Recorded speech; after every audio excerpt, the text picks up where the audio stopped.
Olha, algumas igrejas cristãs, católica, por exemplo, mesmo o judaísmo atual, eles bebem, algumas acham que pode beber à vontade, outras bebem socialmente. Muitas igrejas evangélicas no passado eram abstêmias, ou seja, não bebiam de maneira nenhuma, nem fumavam. Hoje já estou vendo muitas igrejas que bebem, tem pastores, amigos meus que bebem um vinhozinho, até faz brincadeira comigo. Rodrigo, eu vou ficar no meu vinhozinho aqui, você vai beber um vinho comigo um dia. Eu falo, tá, traz um suco de uva super bom que eu bebo, né? Antes de ir para a Bíblia, eu vou começar de trás para frente. É uma questão de bom senso. É uma questão de bom senso. Vou entrar na Bíblia, mas eu quero começar de fora para dentro. Sim. Tá bom? Por exemplo, se eu sei que há registros médicos que um pouquinho de vinho faz bem ao coração. Mas eu já conversei com uns 3 ou 4 cardiologistas, porque uma das coisas que eu faço é o seguinte, eu gosto sempre de conversar com pessoas da área, porque assim como você está me perguntando coisas da arqueologia, eu pergunto da astronomia para um, da física para o outro e também vou aprendendo. Claro. É conhecimento acumulado. E todos eles, sem exceção, falaram comigo, Rodrigo, a Sociedade de Medicina de canto nenhum do mundo recomenda essa questão de um pouquinho de vinho. Pode até ser que um médico ou outro sugira às pessoas, mas as sociedades médicas, ainda que reconheçam o valor do vinho para o coração, não recomendam por 2 razões. Em primeiro lugar, o que o vinho traz de benefício para o coração, chupar a uva também traz. Então não precisa ser o vinho fermentado. Em segundo lugar, porque nós sabemos do perigo que é recomendar para alguém uma taça de vinho todos os dias. Porque 99,9% das pessoas que bebem socialmente, dizem beber socialmente, não bebem socialmente. É igual o cara que fuma maconha e fala assim, eu não sou viciado, eu só Quando fumo... eu quiser eu paro.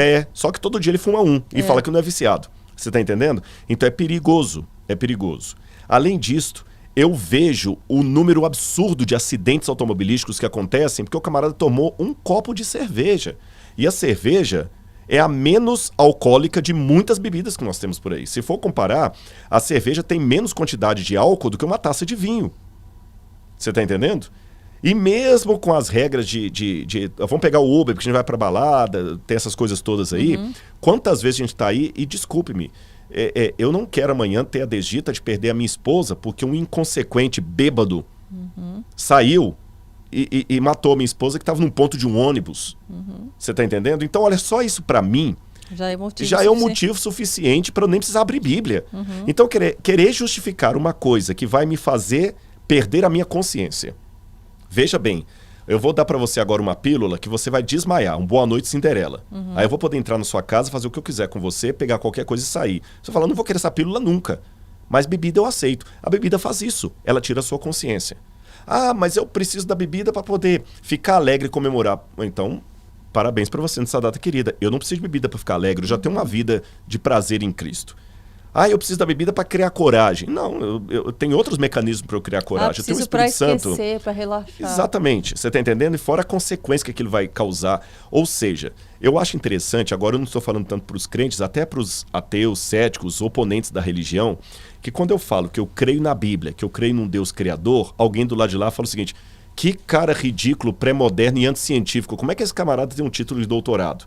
Mas ele fala isso com uma taça de vinho na mão, com uma infinidade de artigos indexados, científicos, falando dos malefícios da bebida alcoólica para o corpo, da cirrose, a hepatite crônica e um monte de outros problemas.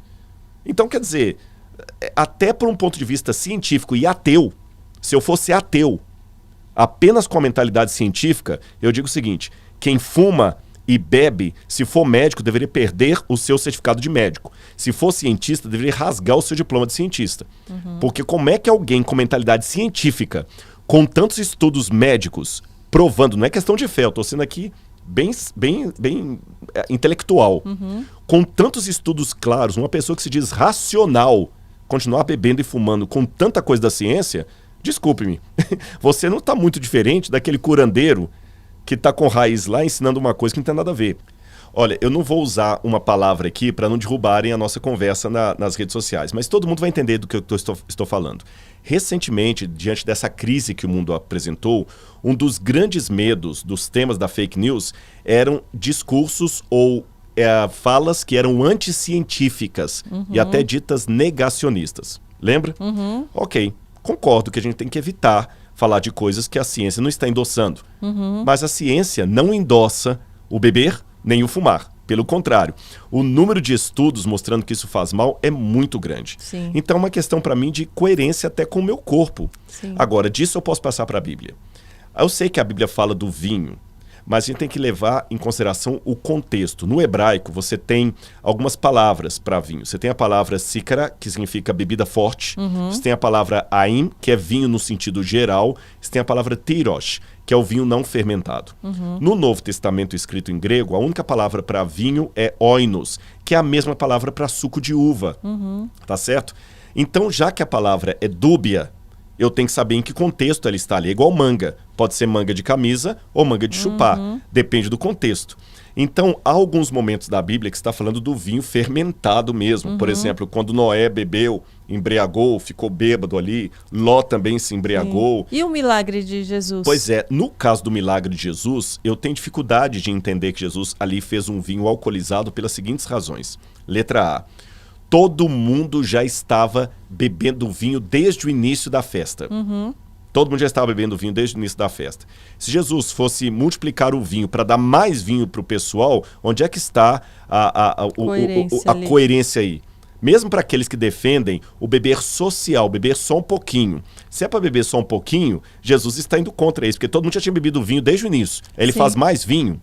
Além disso aqui, nós sabemos que nas cerimônias religiosas do judaísmo, o fermento não podia fazer parte, porque o fermento era símbolo do pecado.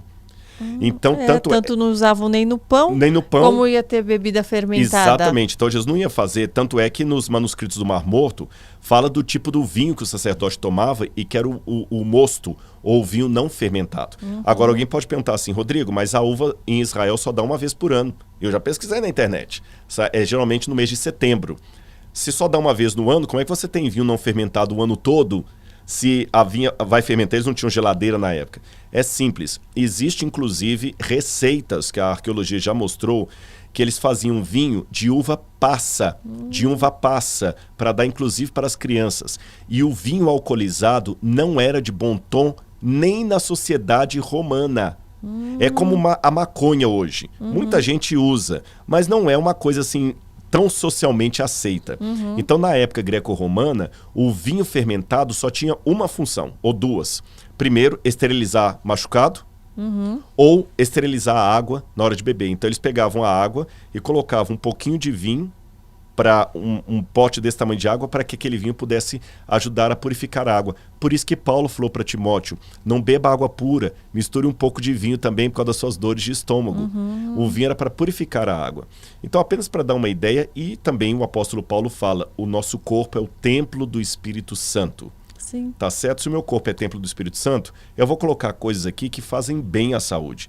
Não coisas que vão atrapalhar até a lucidez da minha relação com Deus. E eu lamento dizer, repito, mesmo com amigos, pastores e padres que bebem, aos quais eu respeito muito a opinião e a prática, mas eu já encontrei estudos que hoje um dos grandes grupos profissionais que tem que se tratar com problema de alcoolismo, sabem quem são? Padres e pastores. Eu já tive que substituir numa faculdade que eu dei aula de teologia não adventista, um pastor que tinha problema com o alcoolismo. E ele quase teve um coma alcoólico. E eu algumas vezes tive que substituir a aula dele porque ele não ia dar aula porque estava com problema de alcoolismo, já tinha passado por várias clínicas. Então hoje há pesquisas que mostram que dos vários profissionais que tem, pastores e padres estão no topo da linha daqueles que enfrentam problema com o alcoolismo. Pastores e padres. Não inventei isso não. Há estudos a esse respeito.